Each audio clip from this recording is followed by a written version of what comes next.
ও বাছা, আরে ও বাছা, বলছি একা একা এখানে দাঁড়িয়ে কি করছিস তুই শুনে? ও খুড়ো, তুমি এই সাত সকালে কোথায় চললে বলো তো? আমার কথা ছাড়, আমার আর কি এমন কাজ কাম থাকে? সারাদিনই তো ওই টই টই করে এ পাড়া ও পাড়া ঘুরেই বেড়ায়। তা তুই এখানে দাঁড়িয়ে কি করিস? তাই তো ভাবছি কি যে করা যায় খুড়ো। আর এভাবে আর কতদিনই বা চলতে পারে? শোন বাবা, আমি তোকে একটা কথা বলি। বয়স তো আর কম হলো না, এই দুই চোখের সামনে কত কিছু হয়ে গেল। আমি বলি কি, তুই এমন কিছু কর যাতে করে মানুষ তোকে ভালোবাসে। বুঝলে খুড়ো, এ যুগে ভালো মানুষের কোনো দাম নেই।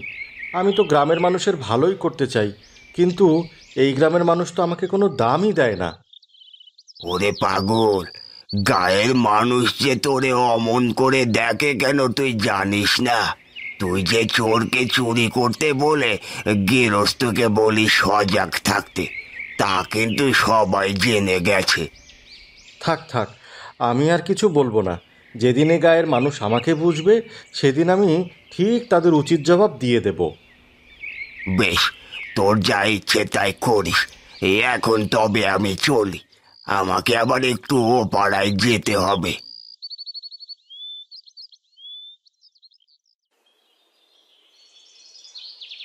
মানুষের যে কবে শুভবুদ্ধির উদয় হবে কে জানে।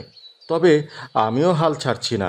দেখি গায়ের মানুষ আমার কথা না শুনে কোথায় যায়। ওহ, দিনরাত এই কাজ ও কাজ করতে করতে আমার মাজা মোজা সব ব্যথা হয়ে গেল। একজন আছে, তার তো কোনো কাজ কাম নেই, সারাদিন টুটো করে শুধু ঘুরে বেড়ানো ছাড়া।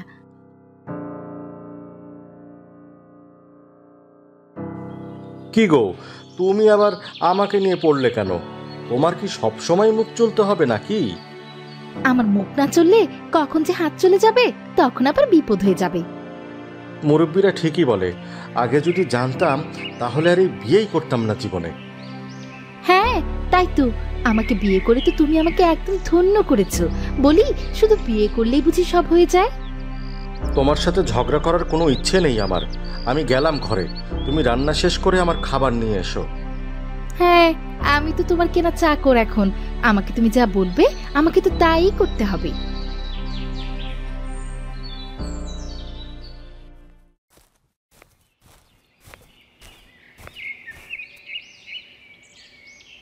ও প্রতাপ কাকা, খুব ব্যস্ত নাকি গো তুমি? আরে না না, কি লাগবে বল। লাগবে তো অনেক কিছু, কিন্তু তুমি দিবে কি না তা তো বলতে পারছি না। এই দেখ, দেবো না কেন, বল তোর কি কি লাগবে।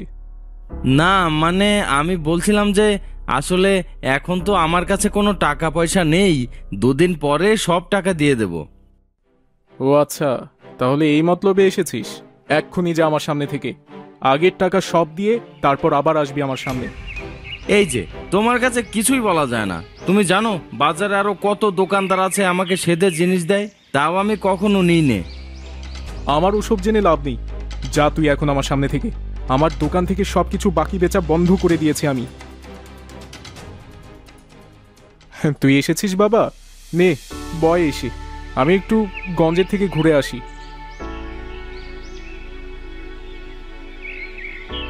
শোন তপু, কারোর কাছে কিন্তু 1 টাকার জিনিসও বাকিতে দিবি না, এটা আমার অর্ডার। ঠিক আছে বাবা, তোমার কোনো চিন্তা করা লাগবে না, তুমি সাবধানে যাবে কিন্তু।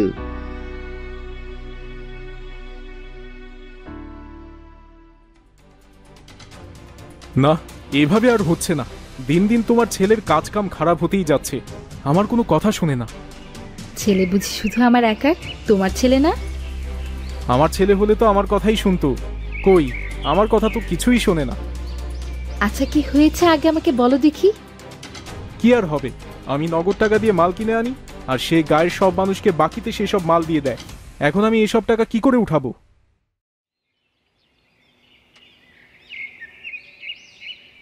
কেন বাবা, বাকি না দিয়ে কি ব্যবসা হয় না? আর তাছাড়া তুমি হালখাতা করলেই তো সবাই টাকা দিয়ে দেয়। আমার থেকে বেশি বুঝিস তুই? তোকে কত করে বলে গেলাম কাউকে 1 টাকাও বাকি দিবি না, আর তুই কি করলি? তুই বিনোদের কাছে বাকিতে চাল ডাল তেল দিয়ে দিলি? তুমি চিন্তা করো না বাবা, আমি ওর কাছ থেকে টাকা নিয়ে নেব। না বাবা, থাক, তোর আর কিছুই করা লাগবে না। তুই যা আমার বাড়ি থেকে। আমি আর তোর ছায়াও দেখতে চাই না এই বাড়িতে।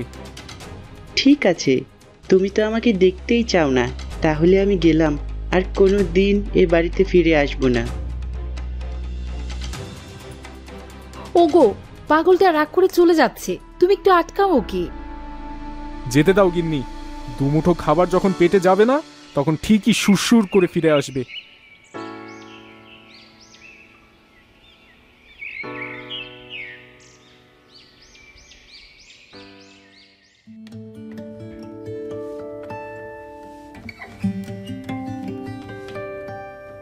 কি হারুন কাকা, কি করো তুমি এখানে দাঁড়িয়ে? নতুন ঘর করলে মনে হচ্ছে, তা কি করবে এখানে? কি করব তাই তো ভাবছি রে বাপু। বা কিছু না ভেবেই ঘর করে ফেললে। এক কাজ করো কাকা, ভাতের হোটেল করো, আমি তোমার হোটেলের প্রথম খরিদ্দার হব। তা করা যায় বটে, কিন্তু চাল ডাল কেনার মতো পয়সা জানি আমার কাছে। কাকা, কিছু মনে না করলে একটা কথা বলতে পারি তোমাকে? বেশ তো, বল বল বল দেখি।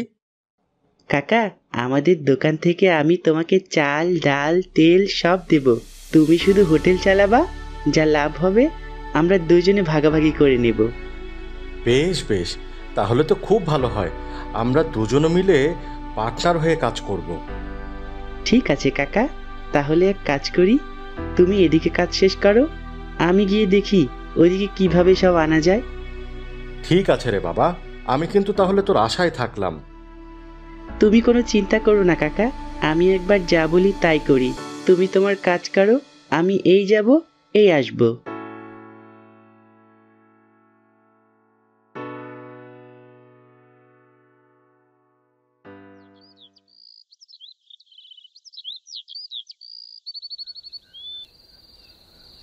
আহা, তোমাকে কত করে বললাম আর চোখের জল ফেলো না। তুমি তো আমার কোনো কথাই শুনছো না। তুমি কি করে বুঝবে সন্তানের কষ্ট? তুমি তো আর মা না। হ্যাঁ, তবু তো আমার সন্তান না, আমার তো কষ্ট হয় না। কষ্ট হলে কি আর ঘরে চুপচাপ শুয়ে থাকতে পারতে? ছেলেটা কোথায় আছে, কি করছে কে জানে, রাতে খেলো কিনা। বেশ, তোমার আর চিন্তা করা লাগছে না। আমি কাল সকালেই গিয়ে তোমার ছেলেকে ফিরিয়ে আনবো। সত্যি বলছো তুমি? হ্যাঁ, আমি সত্যি বলছি। তুমি এখন একটু ঘুমাও, আর আমাকেও একটু ঘুমাতে দাও।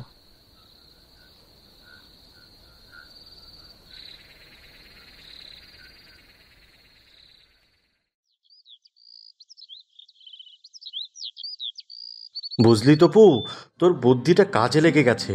এবার মনে হয় আমাদেরকে আর পেছনে ফিরে তাকাতে হবে না। হ্যাঁ কাকা, আমি থাকতে তোমার চিন্তা নেই, তুমি আমার সাথে থাকলেই হবে। হ্যাঁ হ্যাঁ, সবাইকে ভালো করে খাওয়া, কেউ যেন খেয়ে বদনাম করতে না পারে। কি যে বলো কাকা, খেয়ে কেউ বদনাম না সুনামি করবে। তুমি বসে টাকা গুনতে থাকো, আর আমি এদিকটা দেখছি। আরে প্রতাপদা, তুমি বসো বসো বসো বসো এখানে। আমি বসতে আসিনি, আগে বল তপু কোথায়? তুই আমার দোকান থেকে শেষমেশ চুরি করতে পারলি তপু?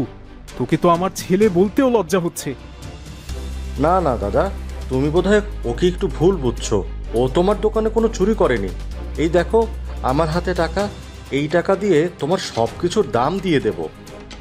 হ্যাঁ বাবা, আমি আর হারুন কাকা মিলে এই ভাতের হোটেল করেছি, এখন থেকে আমরা দুজন মিলে এই হোটেল চালাবো, যা লাভ হবে আমরা দুজনে ভাগ করে নেব। এই নাও দাদা, এইটা তোমার চাল এবং ডালের দাম, দেখো তো ঠিক আছে কিনা। আমার ভুল হয়ে গেছে রে বাবা, আমি শুধু শুধু তোর সাথে খারাপ ব্যবহার করলাম। তুমি তো আমাকে কখনোই বুঝতে চাওনি বাবা। চল বাবা, বাড়িতে চল। তোর মা সারা রাত দু চোখের পাতা এক করেনি। হ্যাঁ তপু, তুই যা, আমি এদিকটা দেখছি, একবার বাড়ি থেকে গিয়ে ঘুরে আয়। ঠিক আছে কাকা, তুমি তাহলে এদিকটা দেখো, আমি বাড়ি থেকে ঘুরে আসি।